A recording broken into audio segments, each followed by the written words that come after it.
Assalamualaikum warahmatullahi wabarakatuh.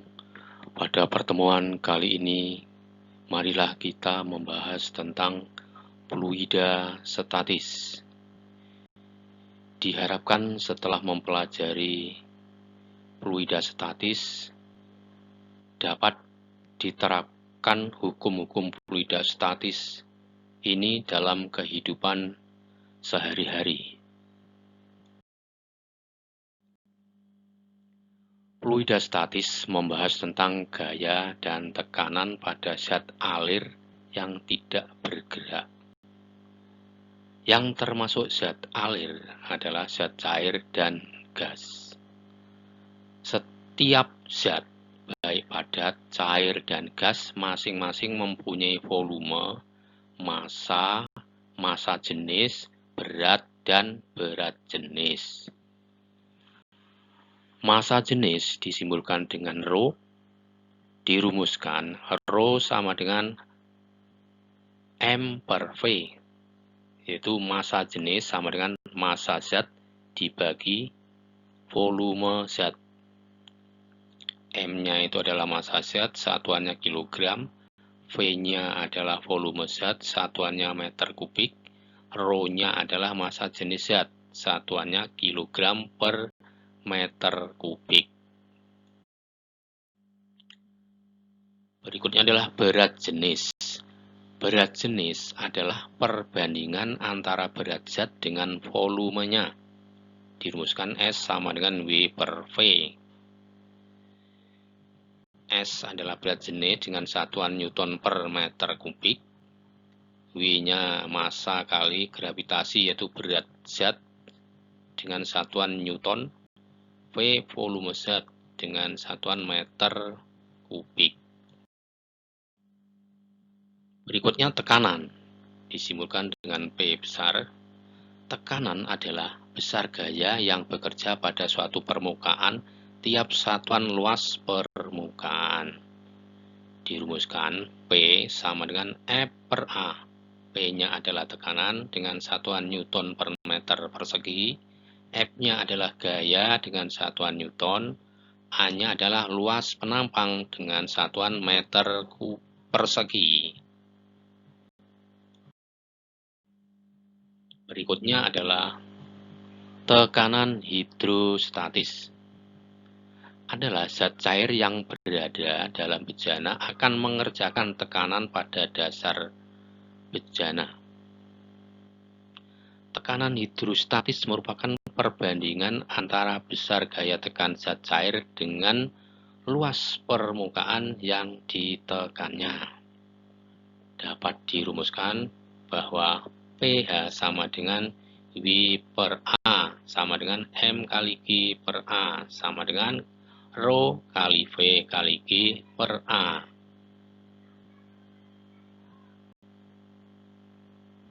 Dapat dirumuskan juga pH sama dengan Rho GH sama dengan pH sama dengan P0 plus Rho GH.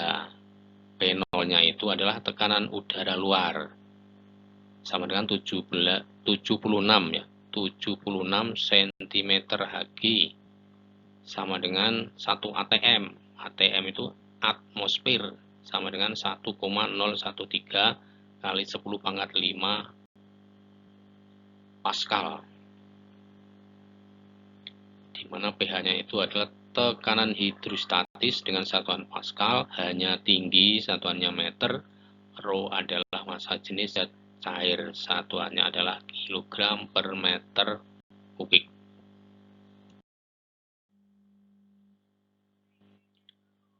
Hukum utama hidrostatis.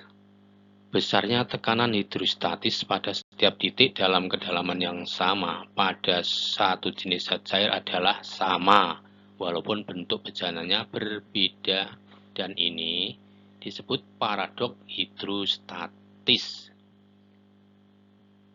Yaitu PA sama dengan PB sama dengan P di C. Jadi Rho GHA sama dengan Rho GHB sama dengan Rho GHC. Sehingga HA sama dengan HB sama dengan HC.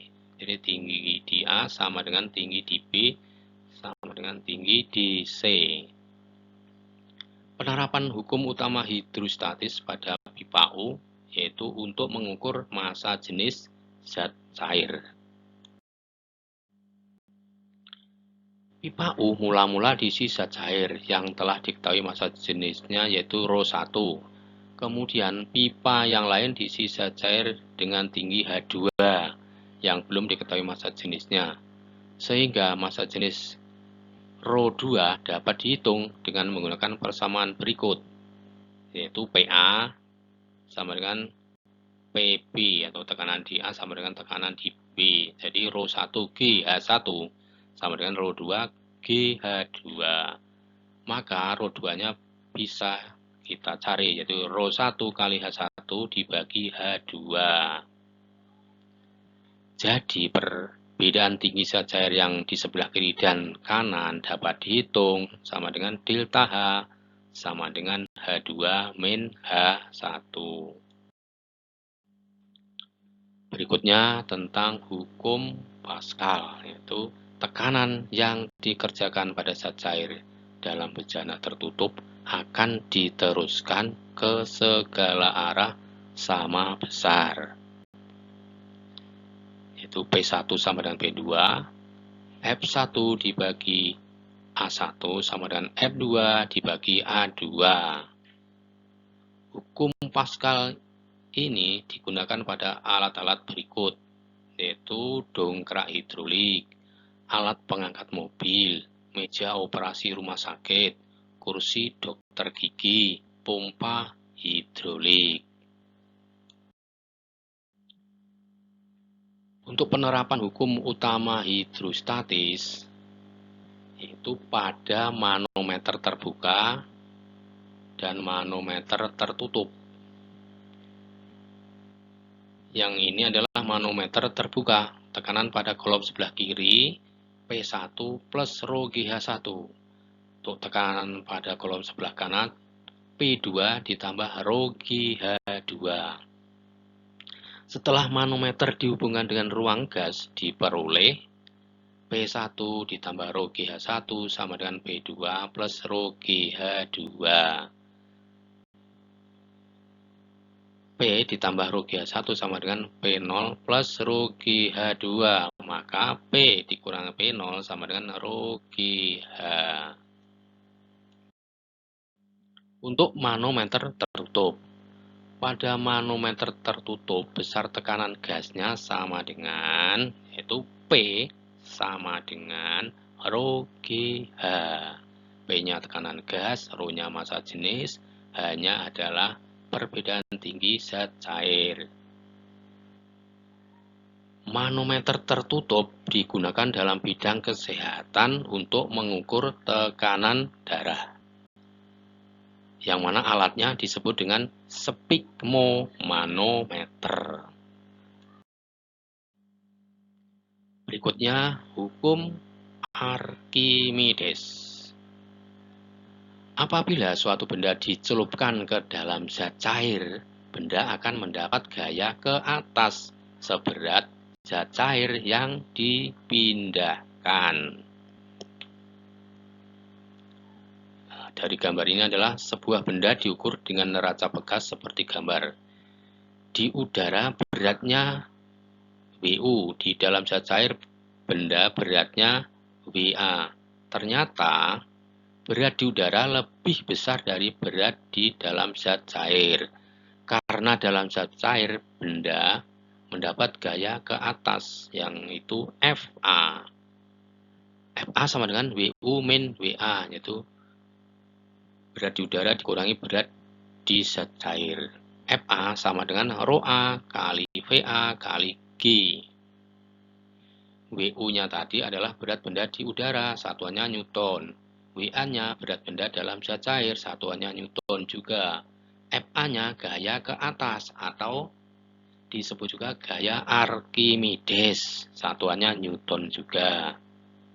ρB adalah massa jenis benda, satuannya kilogram per meter kubik. PB volume benda, satuannya meter kubik. ρA massa jenis zat cair, satuannya adalah kilogram per meter kubik. VA adalah volume zat cair. satuannya meter kubik. Jika benda dicelupkan ke dalam zat cair akan mempunyai 3 kemungkinan, yaitu tenggelam, melayang, dan terapung. Untuk bisa tenggelam, sebuah benda akan tenggelam dalam zat cair jika W-nya lebih besar dari Fa, rho B-nya lebih besar dari rho A, Vb-nya sama dengan Va-nya. Untuk melayang, W-nya sama dengan Fa, rho B-nya sama dengan rho A, Vb-nya sama dengan Va. Dan untuk terapung, W lebih kecil dari Fa, rho B-nya lebih kecil dari rho A, Vb-nya sama dengan Va plus X, ya, di mana X-nya itu adalah volume benda yang terapung. Penerapan hukum Archimedes dalam kehidupan sehari-hari adalah kapal selam, galangan kapal, jembatan ponton, balon udara, kapal laut, hidrometer. Sekarang kita bahas tentang gejala permukaan. Yang pertama yaitu tentang tegangan permukaan. Tegangan permukaan adalah gaya yang bekerja pada permukaan zat cair tiap satuan panjang. Yaitu gamma sama dengan F per 2L. F-nya adalah gaya tarik pada permukaan larutan, misalnya larutan sabun. Satuannya adalah Newton, L-nya panjang kawatnya, satuannya meter, gamma-nya adalah tegangan permukaan, satuannya adalah Newton per meter. Adanya tegangan permukaan ini, nyamuk bisa berjalan di atas permukaan zat cair atau air. Untuk yang kedua adalah bentuk permukaan zat cair. Bentuk permukaan zat cair ada dua, yaitu cekung dan cembung. Permukaan zat cair akan cekung jika gaya adhesi lebih besar dari gaya kohesi. Sudut kontak θ lebih kecil 90 derajat. Air membasahi dinding. Yang B, permukaan zat cair akan cembung jika gaya adhesi lebih kecil dari gaya kohesi. Sudut kontak θ lebih besar 90 derajat. Raksa tidak membasahi dinding. Sudut kontak adalah sudut yang dibentuk oleh permukaan zat cair dengan bidang singgung dinding kaca. Yang ketiga tentang kapilaritas. Kapilaritas adalah gejala naik atau turunnya zat cair dalam pipa. Dirumuskan Y sama dengan 2 gamma cos θ per rho GR. Rho adalah massa jenis zat cair, θ sudut kontak, gamanya tegangan permukaan, R-nya jari-jari pipa kapiler, Y besarnya adalah tinggi naik atau turunnya zat cair dalam pipa kapiler. Berikutnya adalah contoh soal. Yang pertama, sebuah balok yang masanya 100 kg diletakkan di atas meja. Jika balok tersebut mempunyai ukuran 5 x 10 x 15 meter kubik dan G-nya 10 meter per sekon kuadrat, hitung tekanan terbesar yang diberikan balok terhadap permukaan meja. Kita tahu bahwa tekanan itu sama dengan gaya dibagi luas. Nah, gayanya di sini sama dengan M kali G, berarti ya 100 kali 10 sama dengan 1000 Newton. A-nya panjang kali lebar.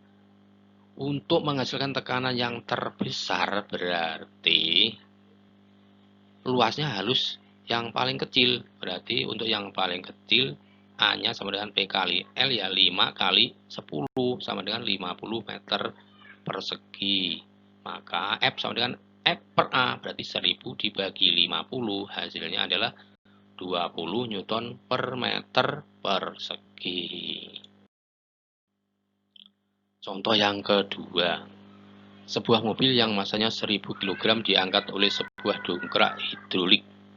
Jari-jari penghisap besar 100 cm dan jari-jari penghisap kecil 20 cm. Tentukan gaya minimum yang harus dikerjakan pada penghisap kecil untuk mengangkat mobil. Nah, penyelesaiannya adalah kita pakai rumus F1 dibagi A1 sama dengan F2 dibagi A2. Jadi F2-nya sama dengan F1 kali A2 dibagi A1. Sama dengan F1 kali VR2 kuadrat per VR1 kuadrat. V-nya bisa dicoret, maka menjadi F1 kali R2 per R1 dalam kuadrat.